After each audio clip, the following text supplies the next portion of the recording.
बाबूजी ने कहा गांव छोड़ दो, सबने कहा पारों को छोड़ दो और पारों ने कहा शराब छोड़ दो। যেখানে বসে লেখা হয়েছিল আজ আমরা সেখানেই আছি। ঠিকই ধরেছেন, শরৎচন্দ্র চট্টোপাধ্যায়ের বাড়িতে আজকে আমরা এসেছি। কলকাতা থেকে কয়েক কিলোমিটারের মধ্যেই অবস্থিত, একেবারে রূপনারায়ণ নদীর তীরে শরৎচন্দ্র চট্টোপাধ্যায়ের বাড়ি।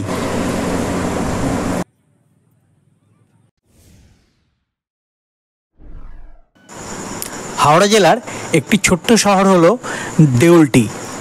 দেউলটির এক পাশ দিয়ে বয়ে চলেছে রূপনারায়ণ নদী। রূপনারায়ণের এক প্রান্তে হাওড়া জেলা, অপর প্রান্তে পূর্ব মেদিনীপুর জেলা। আর এই দেউলটি শহরেই অবস্থিত বিখ্যাত কথাশিল্পী শরৎচন্দ্র চট্টোপাধ্যায়ের বাড়ি। আজ আমরা তারই বাড়িতে ঘুরতে চলেছি। ট্রেন থেকে নেমে টোটো স্ট্যান্ডে হেঁটে এসে এখান থেকে টোটো করলাম। টোটো স্ট্যান্ড থেকে মাত্র 15 থেকে 20 টাকার মধ্যেই ভাড়া। এই গ্রামটার নাম হচ্ছে সামতাবেড় গ্রাম। এই গ্রামেই শরৎচন্দ্র চট্টোপাধ্যায়ের বাড়ি। কিন্তু এখানে এসে একটা ব্যাড এক্সপিরিয়েন্স হলো। টোটোওয়ালারা বলছেন যে এটা রিজার্ভ করে যেতে হবে, এটা এমনি যাবে না। দুজন আছি, কিন্তু আমি ওয়েট করলাম, একটু জেদাজেদি করলাম, দেখলাম হ্যাঁ হয়ে গেল। 15 টাকা ভাড়া দিয়ে আমরা এসে নামলাম এইখানে। এখান থেকে একটু হেঁটে এসেই আমরা চলে এলাম এই বাড়িতে। এই যে ডান দিকের বাড়িটাই হচ্ছে বিখ্যাত বাড়ি শরৎচন্দ্র চট্টোপাধ্যায়ের বাড়ি। যদিও তিনি জন্মেছিলেন 1876 সালে 15ই সেপ্টেম্বর হুগলি জেলার একটি ছোট্ট গ্রাম দেবানন্দপুরে।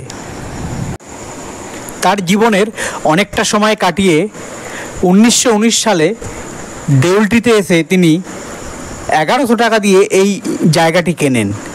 তখনও বাড়ি তৈরি করেননি, পরে বাড়ি তৈরি করেছেন। পরে 1923 সালে 17,000 টাকা খরচ করে তিনি এই বাড়িটি বানান। তার সঙ্গে লাগোয়া পুকুর ছিল, ধান ক্ষেত ছিল। গোপাল দাস নামে এক ব্যক্তি এই বাড়িটি বানিয়েছিলেন। জীবনের 12 বছর তিনি এই বাড়িতে কাটিয়েছিলেন। এই বাড়িতে বসেই তিনি লিখেছিলেন তাঁর জীবনের বিখ্যাত উপন্যাসগুলো, যেমন দেবদাস, বৈকুণ্ঠের উইল, দেনা পাওনা, দত্তা, নিষ্কৃতি, রামের সুমতি এবং বিখ্যাত মহেশ। এর মধ্যে অনেকগুলো উপন্যাস থেকেই কিন্তু ইন্ডিয়ান সিনেমা তৈরি হয়েছে, তার মধ্যে দেবদাস কিন্তু অন্যতম। 1903 সালে 27 বছর বয়সে তিনি বার্মা চলে যান, বর্তমানে যার নাম মায়ানমার। সেখানে তিনি ক্লার্কের চাকরি নেন গভর্নমেন্ট অফিসে। পরে তিনি বার্মা রেলওয়েতেও চাকরি পান। দীর্ঘ 13 বছর বার্মাতে কাটিয়ে পরবর্তীতে তিনি কলকাতায় ফিরে আসেন। তারপরে এসে এই দেউলটিতে জায়গাটা কিনেছিলেন। তিনি যে বাড়িটি বানিয়েছেন, অনেকটা দেখবেন বাড়িটি বার্মিজ যে ওল্ড হাউসগুলো আছে সেই স্টাইলেই বানিয়েছেন। যেহেতু তিনি বার্মাতে বহুদিন বাস করেছিলেন, তো সেই বার্মিজ হাউসের আদলেই তিনি বাড়ি বানিয়েছিলেন। এই বাড়িটি তার নিদর্শন। শরৎচন্দ্ররা ছিলেন 5 ভাই বোন। শরৎচন্দ্র ছিলেন দ্বিতীয়। তার থেকে বড় ছিল এক দিদি, তার নাম অনিলা দেবী। আর 2 ভাই প্রভাসচন্দ্র এবং প্রকাশচন্দ্র। এর মধ্যে প্রভাসচন্দ্র পরে রামকৃষ্ণ মিশনের সন্ন্যাসী হয়ে নাম নেন স্বামী বেদানন্দ। আর ছোট বোন ছিলেন সুশীলা দেবী।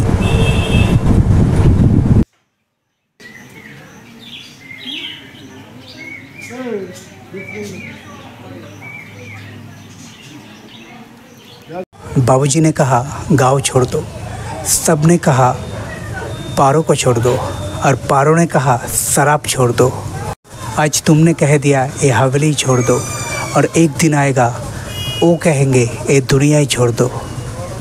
এই বিখ্যাত দেবদাসের ডায়লগটি এই বাড়িতে বসেই লেখা হয়েছিল। সত্যি শিহরণ দিচ্ছে যে এরকম জায়গায় আমরা এসে ঘুরে বেড়াচ্ছি।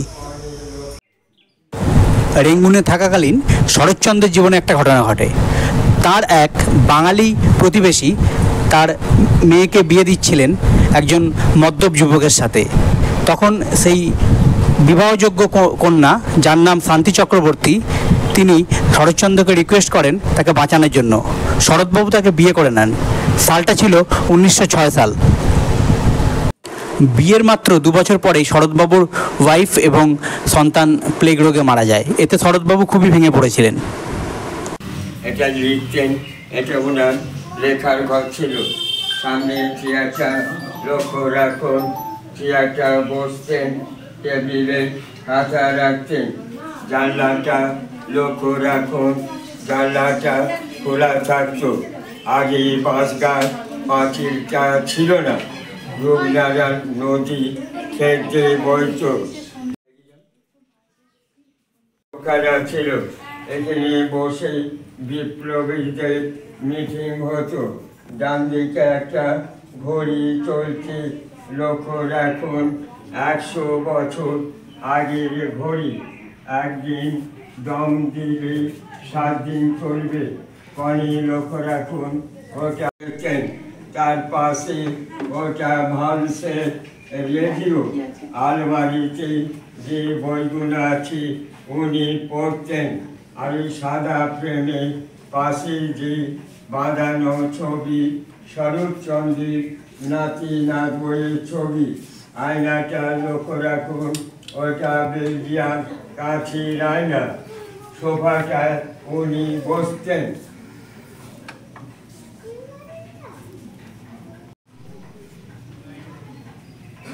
এটা এটা লিখতেন, টেবিলে খাতা রাখতেন।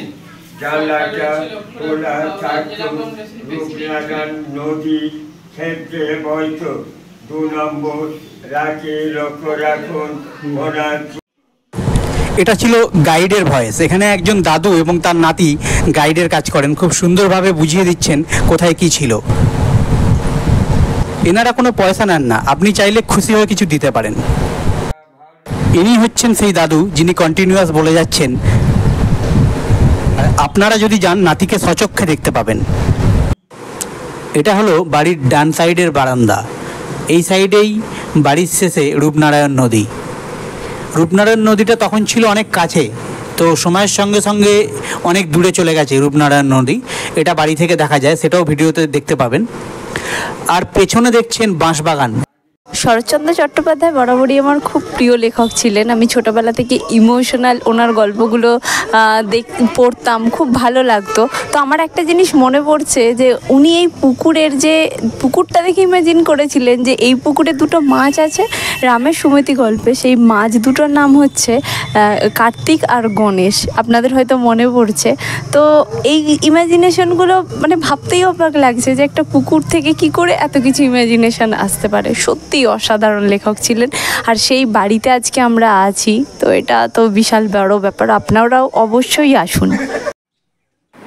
এই সাইডেই হলো রূপনারায়ণ নদী। আর এই যে বাঁশবাগানের কথা বলছিলাম, এই বাঁশবাগান কিন্তু তার অনেক নভেলে কিন্তু উল্লেখ আছে। বাড়ির জায়গাটা কিন্তু অনেকটাই, আর সামনে প্রচুর গাছপালা।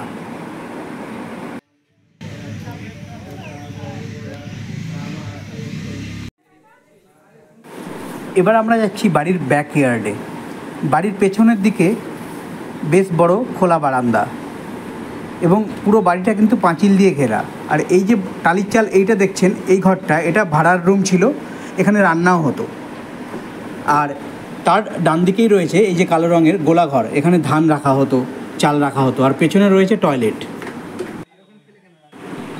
একটা গ্রামীণ বাঙালি বাড়ি বলতে যা বোঝায় সেরকমই ছিল এই বাড়ি।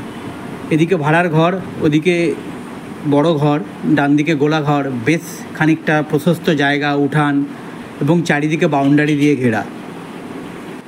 আর সবথেকে বড় কথা হলো বাড়ির নির্জনতা।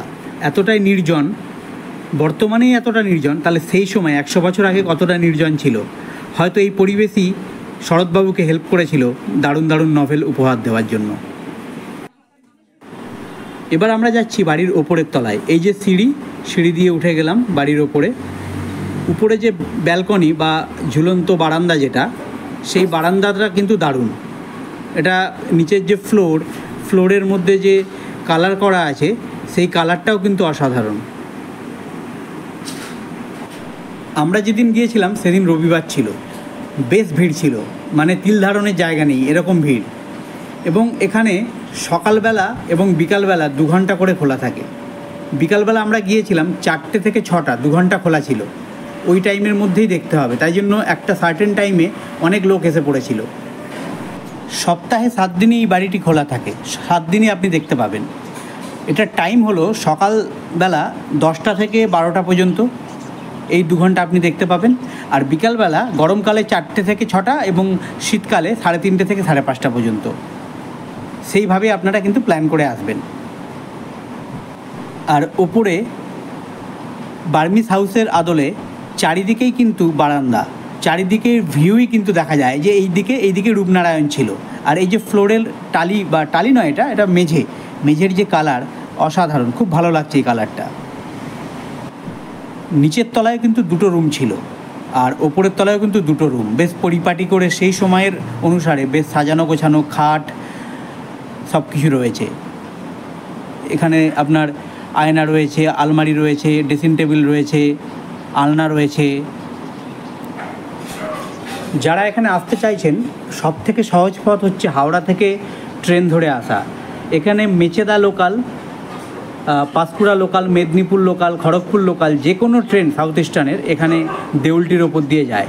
শুধু একটু দেখে নেবেন দেউলটি দাঁড়াচ্ছে কি না, অ্যাপে দেখে নেবেন। বাগনানের নাম তো অনেকেই জানেন, বাগনানের একটা স্টেশন পরেই দেউলটি, বাগনানের পরে ঘোড়াঘাটা, তারপরেই দেউলটি স্টেশন। এখনও বাড়িতে কিন্তু প্রচুর গাছপালা, চারিদিকে গাছ বসানো রয়েছে বিভিন্ন ধরনের। আর এই যে ডান দিকে দেখছেন এই জায়গাটা আমরা এখন এন্টার করছি, এটা হচ্ছে সমাধি। এখানে শরৎচন্দ্রের সমাধি রয়েছে। শরৎচন্দ্রের সেকেন্ড ওয়াইফ হিরণময়ী দেবী এবং শরৎচন্দ্রের ভাই স্বামী বেদানন্দ, এই দুজনেরও এখানে সমাধি রয়েছে। এটা শরৎচন্দ্রের সমাধি। ফার্স্ট ওয়াইফ যখন প্লেগ রোগে মারা যান, তারপরে শরৎচন্দ্র কিন্তু দ্বিতীয়বার বিয়ে করেন অনেকের অনুরোধে।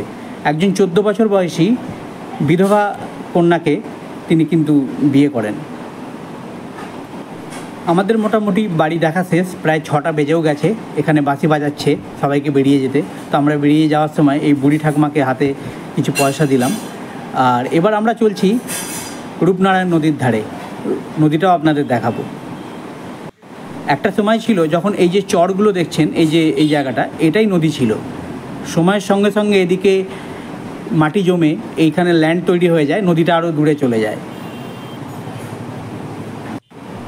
এখন এখানে প্রশাসনের তরফ থেকে ঢালাই রাস্তা রয়েছে, এখানে পে অ্যান্ড ইউজ শৌচালয় রয়েছে, এখানে কেউ ইউজ করতে পারেন। এটা খাওয়ার জলেরও ব্যবস্থা রয়েছে এখানে, এবং চারিদিকে ল্যাম্পপোস্ট এবং গাছ, প্রচুর গাছ লাগানো হয়েছে। এখানে বসারও জায়গা রয়েছে। আমার মনে হয় শীতকালে এটা পিকনিক স্পট হিসাবেও ব্যবহার করা হয়। জায়গাটা বেশ সুন্দর।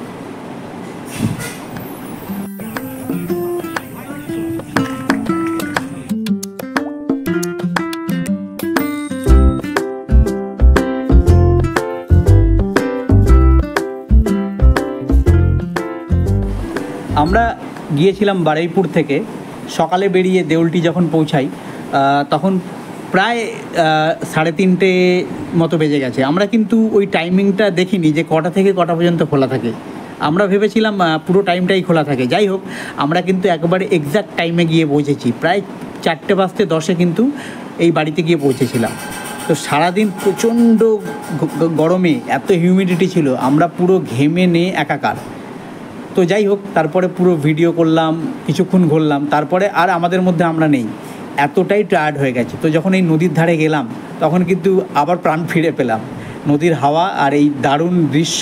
সেই সময়টা ছিল 6টা, সন্ধ্যে 6টা, আর এই সূর্যাস্ত যাচ্ছে, সূর্য অস্ত যাওয়ার পথে দারুণ ভিউ।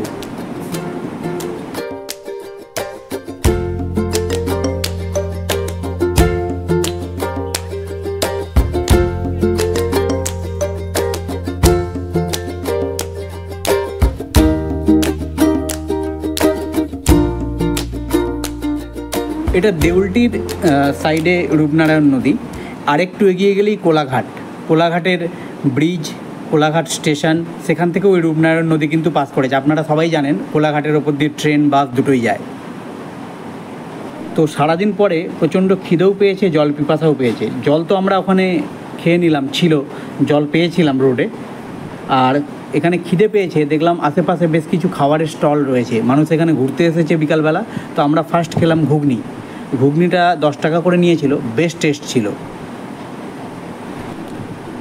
তো ঘুগনি খাওয়ার পরে আমরা ভাবলাম আরও কিছু খাওয়া যাক। তো এখানে পাঁপড় ভাজাও বিক্রি হচ্ছিল, তো পাঁপড় ভাজা আমরা নিয়ে নিলাম। 10 টাকা করে। পাঁপড়ও খেলাম, এই যে নলি পাঁপড়গুলো। তো পাঁপড় খাওয়ার পরে আরও ভাবলাম কিছু খেতে হবে। তো পাঁপড় খেতে খেতে দেখি চারিদিকে তাকাতে তাকাতে আইসক্রিমের দোকান আছে। তারপরে আমরা আইসক্রিম খেলাম এবং একটা ঘটি গরমের দোকান পেলাম, সেখানে ঘটি গরমও খেলাম। তো এইভাবে আমরা খেয়ে দিয়ে বাড়ি ফিরলাম, ফিরতেও রাত হয়েছিল। তো পুরো ভিডিওটা দেখার জন্য অসংখ্য ধন্যবাদ। দেখা হচ্ছে শীঘ্রই নতুন ভিডিওতে।